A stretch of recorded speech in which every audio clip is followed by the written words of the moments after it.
بسم اللہ الرحمن الرحیم۔ اللہم صلی علی سیدنا محمد نبی الامی وعلی آلہ وصحابہ وبارک وسلم۔ حدیث پاک، ان اولی الناس باکثرہم علی الصلاۃ۔ ترجمہ: لوگوں میں سے میرے قریب وہ ہوتے ہیں جو مجھ پر زیادہ سے زیادہ درود پاک پڑھتے ہوں گے۔ دلائل خیرات: ساری دنیا ایک دائرے کے مثل ہے۔ نبی پاک صلی اللہ علیہ وسلم رحمت للعالمین ہیں، ان کے چاروں طرف گھوم رہی ہے۔ جو نبی پاک صلی اللہ علیہ وسلم کے نقش قدم پر چلا، ان سے محبت کی، درود پاک کے پھولوں کی برکھا کرتا رہا، تو اس خوش نصیب کو زمانے کی گردشوں کی کوئی فکر نہیں ہے۔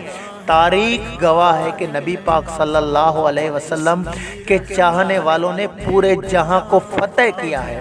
قرآن پاک کا ترجمہ: بے شک زمین کا مالک اللہ ہے، اپنے بندوں میں سے جسے چاہے اسے وارث بنائے۔ ہو وطن بے پرواہ کان نہ کڈھن کہنجی۔ ترجمہ: اللہ کے لوگ بے پرواہ ہوتے ہیں، دنیا میں کسی کی پرواہ نہیں کرتے۔ حدیث پاک ترجمہ: حضرت ابو العباس حضرت رضی فرماتے ہیں کہ جو شخص حبیب خدا کے وسیلے کے بغیر اللہ کے قرب حاصل کرنا چاہے گا اور اللہ کی طرح متوجہ ہونا چاہے گا، تو وہ اللہ کی طرف سے انتہائی درجے کی ناراضگی اور غضب کا حقدار ہوگا اور لعنت کا مستحق ہوگا۔ اس کی سب کوششیں رائیگاں جائیں گی، اس کا عمل خسارہ ہی خسارہ ہے۔ نعوذ باللہ۔ حوالہ سعادت دارین۔ میرے پیارے بھائی، تھوڑا اپنے عقل سے کام لو۔ محبت محمدی صلی اللہ علیہ وسلم پیدا کرنے کا ذریعہ درود پاک ہے، جبکہ اللہ عز و جل درود پاک پڑھنے کا حکم قرآن پاک میں دیا ہے۔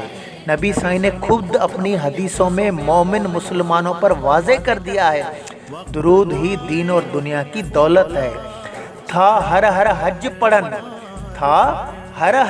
پڑھن کعبو پسند کی نہ کی۔ قد جاکم من اللہ نور و کتاب مبین۔ یا سٹ نہ سنانن سے کیے پری پسند جن کے عشق نائے عربی جامجو۔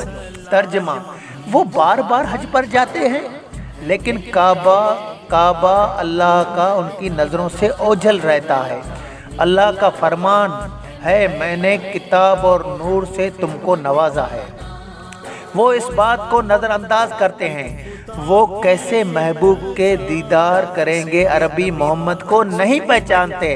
اے درود پاک پڑھنے والے، تم اپنی دل کا پیالہ صلوات شریف سے دھو، پھر دیکھ کیسے محبوب کریم صلی اللہ علیہ وسلم تمہیں کیسے رنگ لگاتا ہے۔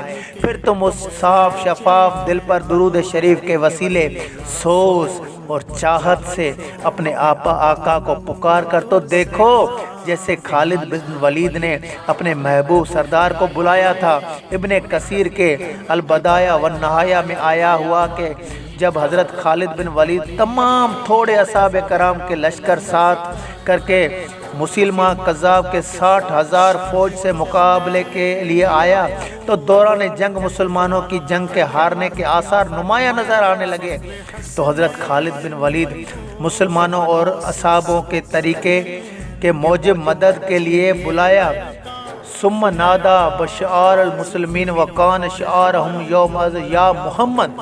محبوب کی طرف سے مدد ہوئی، مسلمہ قتل ہو گیا اور خالد بن ولید کو فتح نصیب ہوئی۔ اے اس وقت کے طوفانوں میں جکڑے ہوئے تم اپنے محبوب آقا کو پکار کر تو دیکھو، مدینے جا گھوٹ سن مجھا سلڑا۔ آپ صلی اللہ علیہ وسلم اپنے امت کے حال سے باخبر ہیں، ان کی پکار سنتے ہیں۔ حدیث پاک ترجمہ: اسم صلاۃ اہل محبتی۔ محبت سے صلاۃ پڑھنے والے کی آواز میں خود سنتا ہوں۔ بے شک محبت کی کوئی منزل نہیں ہے، خود محبت ہی منزل ہے۔ محبت میں کوئی بھی حجاب یا پردہ ہرگز نہیں ہے۔ محبت وہ جس کے لیے حدیث پاک لا یومن احدکم حتی اکون احب الیہ من والدہ وولدہ الناس والناس اجمعین۔ ترجمہ، تم میں سے کوئی بھی اس وقت تک مومن نہیں جب تک بن سکتا جب تک میں اسے اس کی جان اور اولاد اور تمام لوگوں سے عزیز نہ ہو جاؤں۔